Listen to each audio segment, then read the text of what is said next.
Hey, welcome to Everyday Reviews. It was just a year ago when we actually had a chance to test the brand new Yarbo, the world's first fully autonomous two-stage snowblower.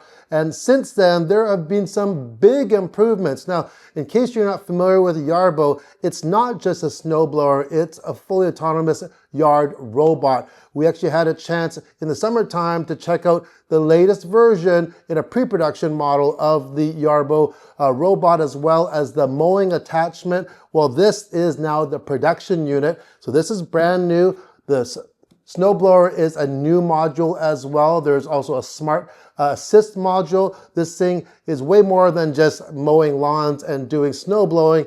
It can actually follow you. It can run patrols as security. It's got cameras all around it, including in behind now. You can actually blow leaves, you can trim, you can fertilize. There are so many things that the Yarbo can do and a lot more coming down the pipe. So a lot of cool things on this brand new one. So on this video, we're going to concentrate on what's new with this, hopefully put this baby to the test with some big snowstorms, fingers crossed. But either way, it's going to be really cool. Stay tuned.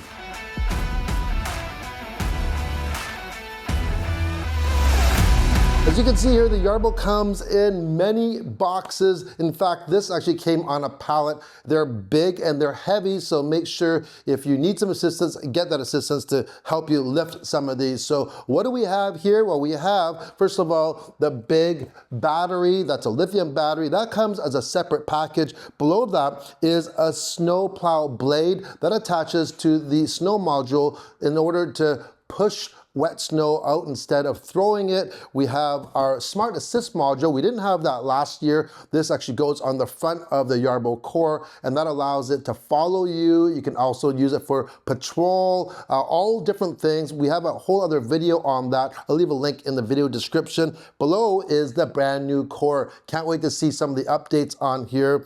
Docking station. This also has the wireless charging for the core and the brand new snow thrower or the snow module. So lots of packages. Once again, make sure lift with your legs, not your back.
Oh yeah, you see, you can actually operate the Yarbo by the included remote control as well as use it autonomously, and that's what we're just doing here. Just to demonstrate, we can lower and raise the auger. We can turn it on. It's gonna be really loud though.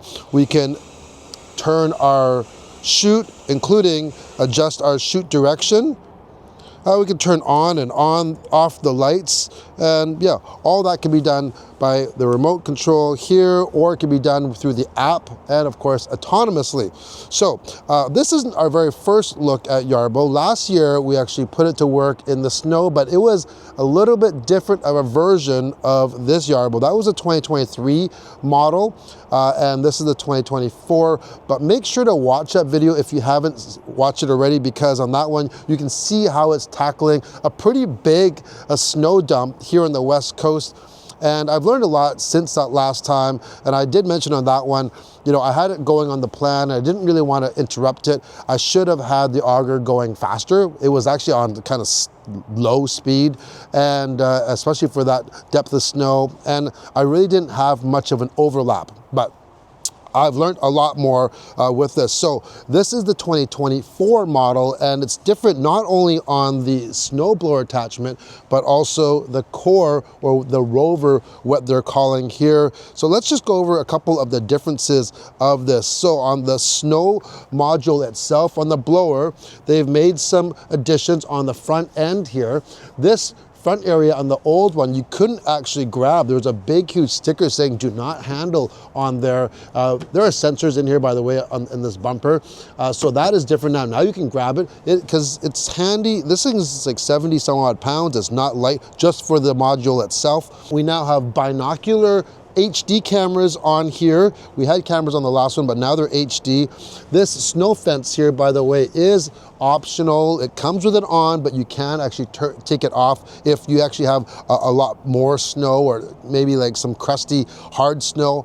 Then you want to take that off, no problem. You also get a little shovel and a holder now. The chute now is all metal.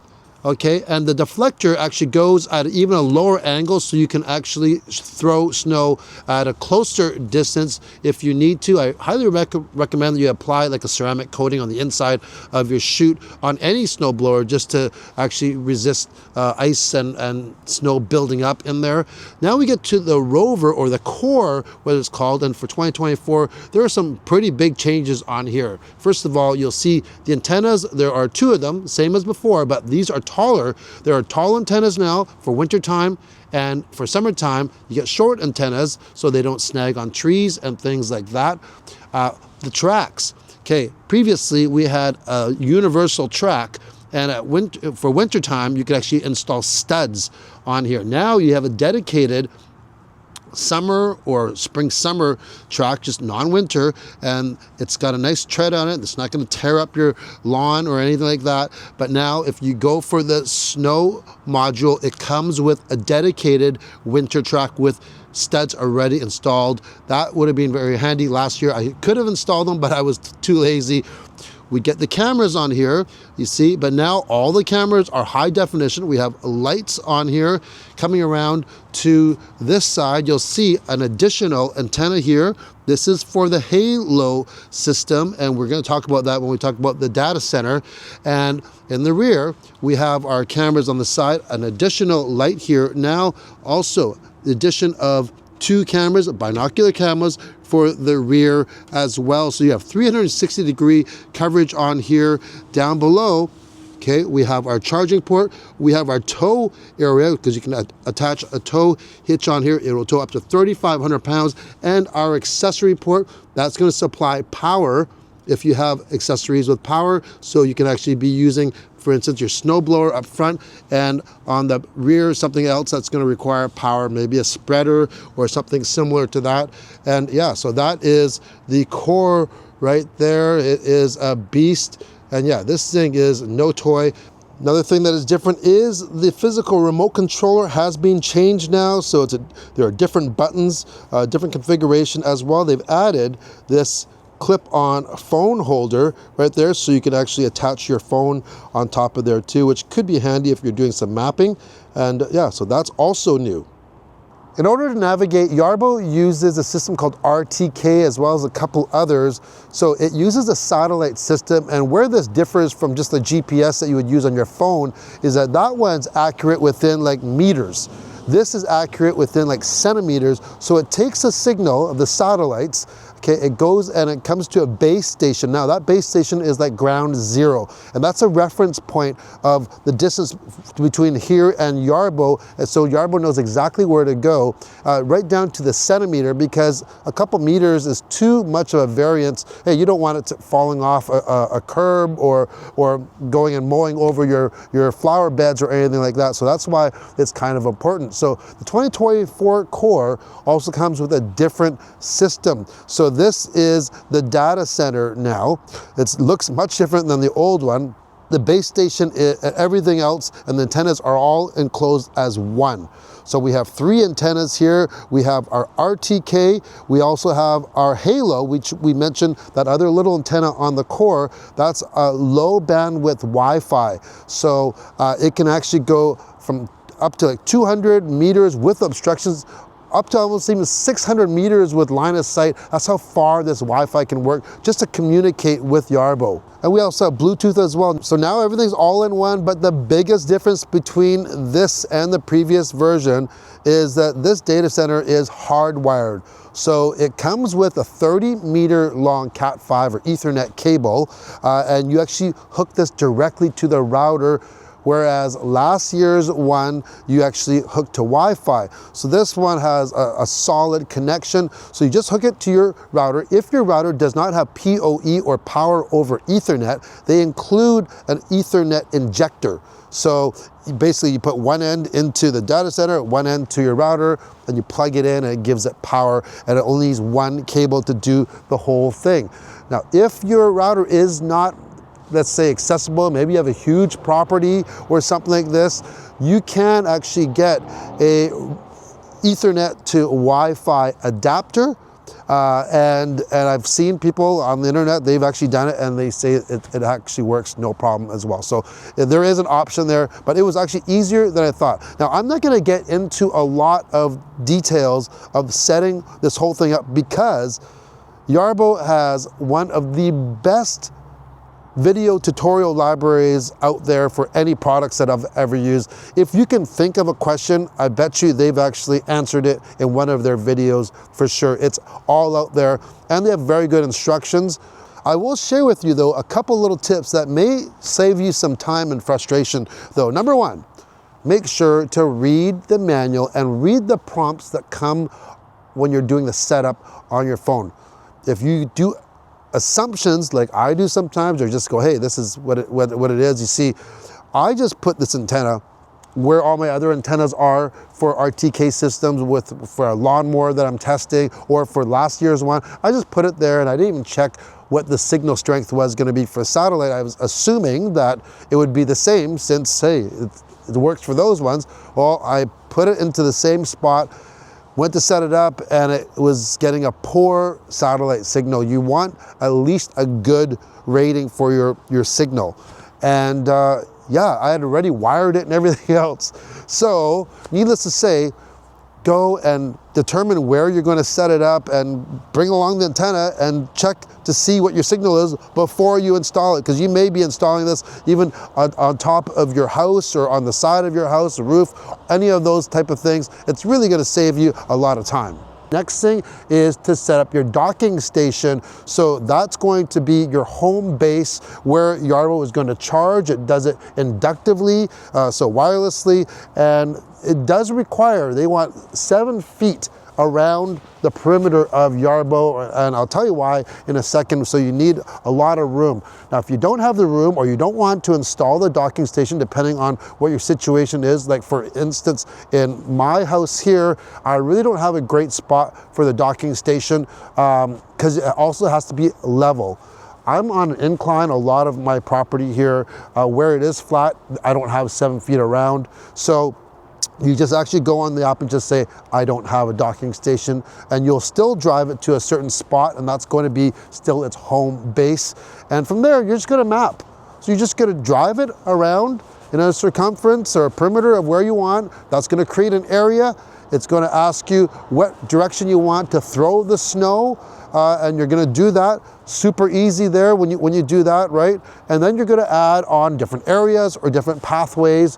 And then, yeah, you're ready to go. You're going to make a work plan. So work plan means, hey, you can combine different areas together. There are preferences that you can set on the Yarbo. So everything from how powerful the intake is. So basically how hard the auger is working. This is a 2-stage snowblower, by the way.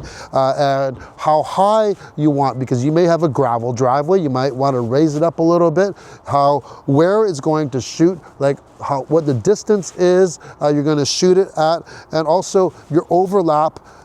You want to overlap at 6 inches, 12 inches, and you can actually specify for this to actually go over it twice if you want a really clean job. So all of that can be adjusted. Once you have it all mapped out, you can actually do a trial run, and what I would recommend you doing, you go through the preferences and you set it that the minimum height of the auger to be as high as it goes, because you don't want this dragging on your pavement without any snow. And also you can actually set it to have the auger to turn off as well.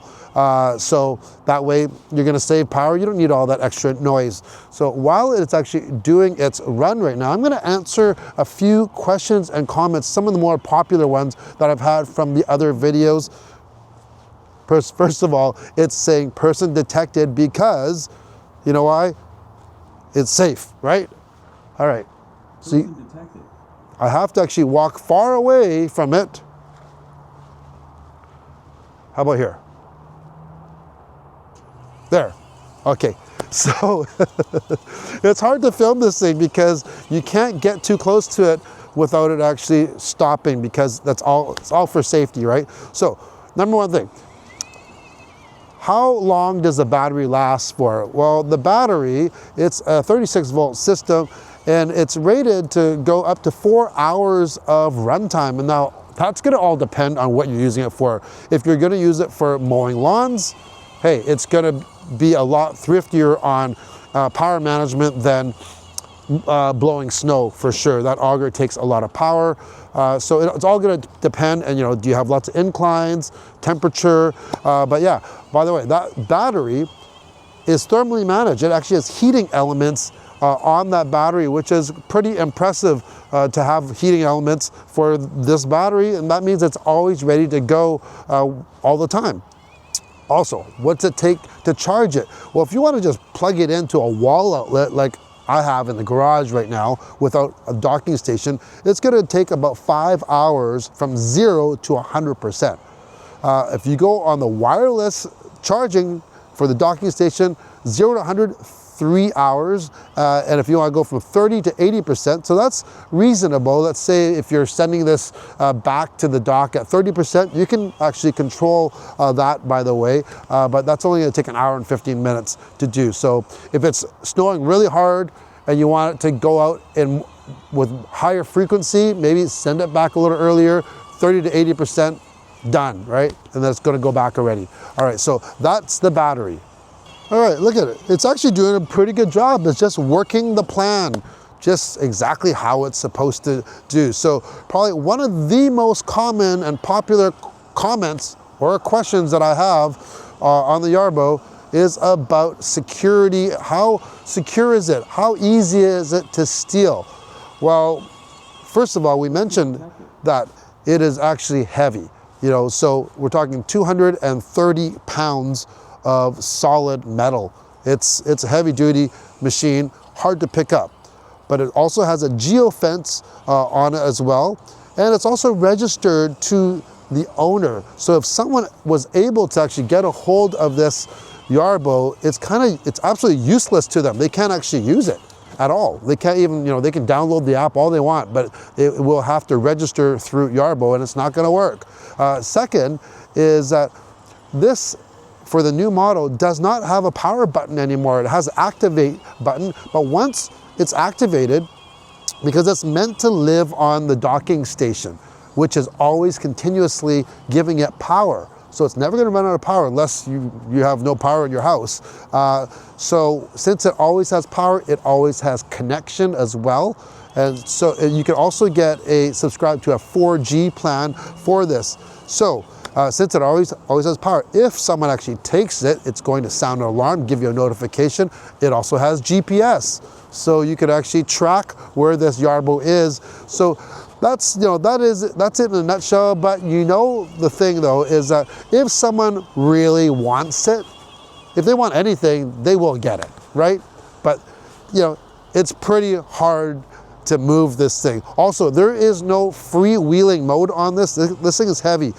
So you need power to move this Yarbo.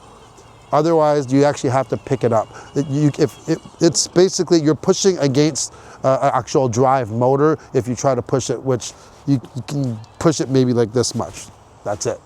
Kind of a comment / question I get quite often on the Yarbo videos is, hey, why are you so lazy? Why not just get out there and shovel your own snow or mow your own lawn? Why do you need a robot to do it? Well, I kind of find it funny to answer some of these questions, because it's like asking someone like, well, why are you not riding your bike to work instead of driving a car, right? Why are you not using a towel instead of a blow dryer? Okay, these are conveniences. This is modern age now, you know, but it's not just about that. If you live in an area, let's say if you are having to shovel or plow your driveway often and it's big, it takes a lot of time. And guess what? By having a robot or a machine do it for you allows you to do other things that you actually want to do. Whether you want to go to the gym and get exercise, you can do all of that instead of going and doing tedious work like shoveling snow. If you want to do this type of work for exercise, I totally get it. Yeah, you do get the fresh air, the outdoor. I like that once in a while, but not all the time. So if that's you, yeah, Yarbo is not for you. But another thing though is that, hey, Yarbo is the state of the art. This is the leading edge in technology. You know, no one else is doing something like this, and it's cool. It's cool, and yeah, I gotta say, yeah, you kind of nerd out on it because I love either watching from the window or coming outside for a little bit and watching it because it's just really, really neat to watch. It really is. And I also want to add, what you're seeing here is just a sample of what Yarbo is capable of doing. Yes, this robot is pretty well overkill for this size driveway for sure, but I do have 150 feet of sidewalk, and there are a lot of challenges here, like drop-offs on curves. Also, we have hills. So that also makes a big difference, and it's a good test for Yarbo. Lots of different areas. So this is still a good test other than how long it'll actually run for. I could do the whole job in one charge. That's the biggest difference between this and a larger area or larger driveway or lawn that you may have. Probably the number one question or comment I get for the Yarbo is, hey, will it handle 3 or 4 feet of snow? Well, you know what? I have a large, full-size 2-stage snowblower, and it doesn't handle 4 feet of snow either. But this is a 2-stage snowblower. It has a 24-inch opening width by 12 inches high. So you can kind of do the math there. But as you saw on our previous video, hey, that was pretty deep snow. The thing about Yarbo is it is a robot, which means that it can run at 2 a.m. It can run at 6 a.m. It can run whenever it wants to. It has its own docking station, so it's pretty well self-sufficient for power. Okay, sometimes you still have to get in there and maybe actually take out some ice. That's, you know, it happens.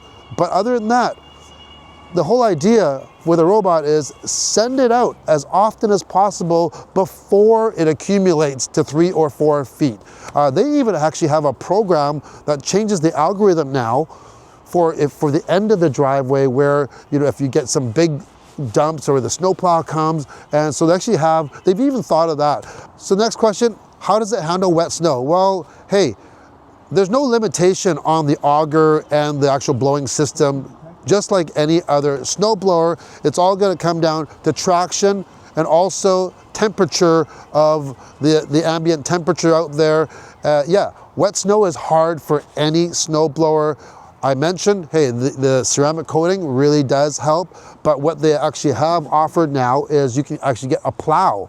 So that goes in place of that snow fence on the front, and you actually turn the auger off and it'll actually run as a plow. I have not tried it yet. I have the plow, but we haven't had wet snow yet, but I've seen videos out there that seems to work very, very well. So they've addressed that as well. There's their question about the wet snow. Next question or comment, hey, I could pay a kid 20 bucks to mow my lawn or shovel my driveway. Why don't I just do that? It's gonna take me years to pay for a machine like this. Well, once again, Yarbo is not for everyone. But if you just get the core, there is a lot of value in this whole thing, because you're not just buying just a snowblower or just a lawnmower. You're investing into a whole ecosystem of yard tools, okay? So the core itself, without any attachments, can actually tow to 3,500 pounds. It actually can follow you, so you could put a trailer on it, it can follow you. Maybe you're doing landscaping, got some big, huge blocks to bring over for your landscaping, no problem there. It can also do patrol mode. You can actually use the cameras, you can actually program it to go around your perimeter of your house, and you can actually see what the cameras are seeing anywhere you are in the world. So there's a lot there. So $3,800 for the core. If you add on, let's say, another $1,200 for the snowblower module, that's $5,000 for a snowblower. Hey, but another $1,000 for $6,000, you're gonna get yourself into the mower module as well. So you're getting a mower, autonomous mower, do up to 6 acres. You're getting a snowblower, all for $6,000, plus in the future, you can get a blower for leaf blowing, you can get a trimmer, you can get the spreader, you can get all of those things, and it's gonna stop in a second, watch, just because I'm here, okay? Person detected. Person detected. It's so smart. Aren't you, Yarbo? Yeah, you're smart, right? So anyways, yeah, this is an ecosystem, but it's not for everybody. You do have to have a little bit of patience sometimes, because this is leading edge technology of here. Once again, no one else has done this. Now maybe Yarbo may be overkill for you, because this is a flagship model. Just like any other company, they come up with their best first, but as time goes on, there will be kind of lighter versions of this that'll be less expensive, but be rest assured, the technology and the research and development that's went into this robot here, it's gonna filter down into the everyday robots that we use later on. Just think of this. We have different accessory attachments on here. How about attaching an arm to here? That'd be really nice, because we have cameras, we have internet, we can actually scan the system. Let's say it could actually recognize a weed, what kind of weed, and actually weed your garden, weed your lawn. It can do all of that. Maybe even pick up your dog waste as well. There's so many opportunities for this yard robot, and yeah, I'm glad there's companies like Yarbo, taking the time, taking the risk, and doing something like this. I can't emphasize it anymore of how robust this machine is. You kind of have to see it. If you have a chance, if you're going to a trade show or a garden show, if Yarbo is there, have a look, have a feel of this thing, to try to actually pick it up, see how solid it is. I'm gonna move here, or else it's gonna tell me to stop. But super heavy duty. There's so many different parameters you can change on this as well. You can tweak things. So if you like nerding out on this type of tech, this is the perfect machine for you, because you get to work with an autonomous robot. Hey, look at this. There's a little bit of a different scene here. Why? Because we have some white stuff on the ground. You see, I was just about to upload the video that you just watched, answering all your questions, and because we were patiently waiting and waiting and waiting for some snow. This has been the driest January in BC here in over 100 years, and hey, guess what? It was kind of a surprise, but we did get some white stuff here, and I definitely took advantage of it to see how this new Yarbo works. Yeah, it's very similar to the previous years, the 2023 on the video we did there, but a couple differences. First of all, the binocular cameras, especially being on the front and the back, it just makes it even that much safer. The cameras are clear because they are heated. This even says don't touch because it's a hot surface, as I touch. Anyways, cameras there are clear. In the back, they're clear. In the front, got snow everywhere, but not on the cameras. Did want to put one thing to test with it I didn't test last year, is like what happens if you have an object or a car in this instance parked in the area that you have mapped. And that is a common occurrence, because sometimes you don't know if it's going to snow and you just normally park there.